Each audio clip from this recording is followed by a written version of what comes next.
How big of a role does social network use have in an adolescent's social life today? By Brendan Gerardi. We're going to do an international social network comparison, and today we're going to be doing the international comparison on social network use between American and foreign countries and how it affects their daily life. Some questions that I'll be trying to go through is social network addiction only a problem in America, or is it a global problem? Can we start drawing conclusions regarding adolescents' social network use in all parts of the world to get a better understanding of how these social networks affect their lives? With technology advancing so rapid, cyberbullying is becoming more common in America. Is this trend becoming apparent in foreign countries as well? Introduction. Fortunately, advances in technology have made it in order to make humans' lives more efficient and ideal. Unfortunately, with how efficient technology makes our daily lives, it is starting to create problems for adolescents and young teens. I decided to research this because an adolescent's growing years are the most important in shaping who they are as an adult. Kids that are bullied, cyberbullied in school are usually the ones with low self-esteem because they are easy targets for their bully. The students didn't do anything wrong to their bully, they just don't live the correct life according to the bully. Generally speaking, all students want to be the most popular student that can obtain any date they want just because of who they are. In a past study, it was found that adolescent boys are typically mean and aggressive during their middle school years to obtain peer status. This trend is common throughout all grades. Students feel that they have to put fellow students down in order to make themselves feel better. These students are victimized through bullying, and SNSs are typically the ones who start taking drugs and alcohol to feel better about themselves, are depressed, and sometimes even bully other people like it's some sort of pyramid scheme. I conducted my study with prior knowledge from other sources in order to seek forming trends made by an adolescent's desperate need to be popular and what they will do to become popular. More commonly, students are dressing up and acting differently than who they truly are because they are afraid of being made fun of by the popular kids for whatever reason. If we start to figure out what is causing this desperate need to be popular within schools, we can start to address the problem of bullying and cyberbullying with an actual understanding of what is to blame. The students are not to blame, even the bullies. Society has made everyone believe that you have to be the prettiest, richest, and smartest to have a satisfying life. If we can start to lay out the underlying reasons behind bullying, we can slowly start getting rid of the problem as a whole. With my study, I wanted to try and get a better feel of how students felt about their social life and what causes them to feel that way. If SNS is playing a big role in one's social life, then we need to start finding ways to adapt to that and regulate it so people can form conclusions about themselves instead of relying on what their classmates think of them. Surveying two different sides of the world about this topic will show us if this is only a problem in America or if it is a global problem. The three articles I researched all pertain to how social network site use by adolescents is directly related to one's need for a social life. Each author has their own reasons to why they believe adolescents are using SNSs, but all end up with the same generalities. These generalities went hand in hand with the observations and data I acquired during my study. An adolescent's social life is proven to be controlled by social media. Observations throughout the multiple experiments have shown that there is basically two sets of people, the upper class and the lower class. Based on your socioeconomic status, you are first generalized into categories. These categories can be broken into such groups as the popular kids, the nerds, the weird kids, etc. Once put into your category, it is very hard to change out of that category, and technology plays a big role in that. Once these categories are established in a school, the student starts to act like the category their peers have put them in. In all three studies, this is where problems started to arise. Students with the low self-esteem that are categorized as weird are the ones that are bullied, depressed, and typically turn to drugs and alcohol. The students with a high self-esteem and categorized as popular typically will not have a lot of problems dealing with bullies, drugs, and depression. With cyberbullying becoming more popular with the students are not being in an unfair stereotype which causes them to turn to drugs, bullying, and putting popularity over everything. With the past studies regarding this subject and also my study, I plan to get a better understanding of how SNSs can help students come together and help each other out instead of stereotyping fellow classmates, which leads to jealousy, rivalry, competition, and more importantly, depression. Bibliography for my three sources that I just was talking about. My procedure for method of research, I surveyed 10 random high school students that went to my mother's high school in Dallas, Texas, and I also surveyed 10 random students from my uncle's school in Milan, Italy. 2 sets of anonymous surveys will be created, but they will contain the same questions. Both surveys will be asked to the 10 American students and to the 10 foreign students. After surveying 20 total students, record the data and start to analyze it. Look for familiarities or trends between the 2 sets of students and also prior knowledge from the literature review. Draw conclusions about the survey's results with regards to the literature review as well.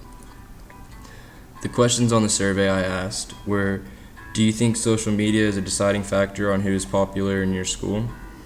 And how important is being popular to you? Important, you don't care, or not important? Do you see drug, alcohol, sex-related posts on your social media daily? Does seeing these drug, alcohol, sex-related posts on social media spark an urge to perform said tasks? And last, how often does cyberbullying occur in your school? Are kids being bullied more or less than traditional bullying? And this is just the data from my results. First question, do you think social media is a deciding factor on who is popular in your school? American students think it does. Foreign students don't very much think so. The next question, how important is being popular to you? Important, don't care, not important. Generally, both sets of students like to be popular. The ones in the middle that said they don't care really acted like they did care, they just didn't want someone to know. Third question, do you see drug, alcohol, sex-related posts on your social media networks daily? And both sets of students said yes, 100%, which is a growing trend that doesn't need to be growing anymore with the accessibility of drugs and alcohol on social networks like that. It just gives everyone the wrong idea. My next question, does seeing these drug, alcohol, sex-related posts on your social media spark an urge to perform said tasks? Americans said 6% yes, the Italians said 70% yes, so about the same. How often does cyberbullying occur in your school? It doesn't happen much in America, and I learned that in my previous case studies. It's more of a Europe and Asia problem right now. But also, on top of that, our kids cyberbullied more or less than traditional bullying. Even though Americans aren't getting bullied a lot in school, the bullies that are happening are 90% cyberbullying. So, from my analysis and results from the American students after my first question, almost all of the random students surveyed, actually 80%, but admitted that social media plays a huge role in who's popular, what the drama is, and who's angry with who. My second question, the results was 60% of the students answered that they do indeed care about being popular. The 30 that said they didn't care seemed like they did care, they just didn't want to show it in fear of someone seeing them. The third question, asking about drug, alcohol, and sex on your daily posts, 100% of the students surveyed said they see this daily. This could be a problem as to why so many young teens are turning to drugs and alcohol. There's too much availability and too much people thinking that it's okay to do this. Question 4, a little more than half, so 60% total of the students answered that seeing these posts spark a sudden urge to perform whatever task it may be. So it's not at the percentage we like, but it's not as high as it could be. Question 5, out of all the kids I surveyed, only 30% of them said that cyberbullying occurs in their high school. That number is very low compared to other countries, but the goal is to get that percentage to 0, and so we aren't there yet. Question 6, although these students don't seem to have a lot of cyberbullying issues, cyberbullying is still 90% more common than traditional bullying. The analysis and results from the Italian students. First question, about 50 of them admitted that SNS is the deciding factor of one's popularity, and 50 doesn't admit that, so it doesn't really give us any weight because it's 50-50. Second question, 70% of the students surveyed said that being popular is important, 10% higher than America. Only 20% said they did not care about popularity. Third question, Same as America, 100% of the foreign students admitted to seeing drugs, alcohol, sex on their SNSs daily. You can kind of start to see a trend with that. It's just drugs and alcohol and popularity are kind of just the main trends of every adolescent's hopes and dreams. Question 5, with 80% of the students admitting that there is a cyberbullying problem going on, often in their schools or online, and it makes you wonder if America isn't the one with the bully problem, but other foreign countries are the one with the problem.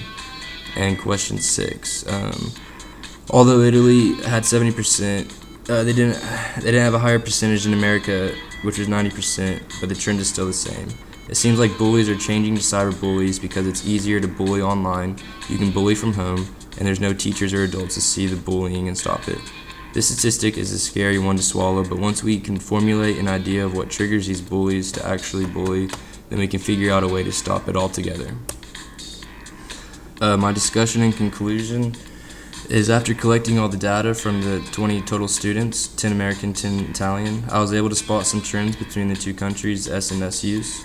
Both sets of the students' answers show signs that being popular or having a great social life is a very important thing to them. Generally speaking, students want to have some sort of popularity associated with their name. The students that were giving negative answers about popularity still acknowledge the importance of this invisible pyramid students put themselves in. The problem with this invisible pyramid of importance is that when you're not at the top, you'll do whatever you have to do to get to the top. Students that reported signs of little interest in being popular were also admitting to their drug and alcohol use. When students don't feel like they belong, they search aimlessly for a group that will accept them, even if it's not for the right thing. This concept is why more and more early teens are experimenting with drugs and alcohol, because for a short amount of time they feel a part of something, even if it is unhealthy and illegal. Adolescents are more worried about fitting in than following what's right and wrong. This is why students start turning to drugs at low times in their lives. Students that are bullied have to deal with this problem too. They feel so sad and lonely from being bullied during school that they'll do whatever it takes to take their mind off the English they have to take every day. The results from my survey went simultaneously with predictions of how important adolescent social life is to them. In future experiments, I will open up the survey to multiple countries so we can obtain a greater generalization about the world so that we can form better studies with a goal to eventually erase bullying and the popularity addiction problem. Thank you.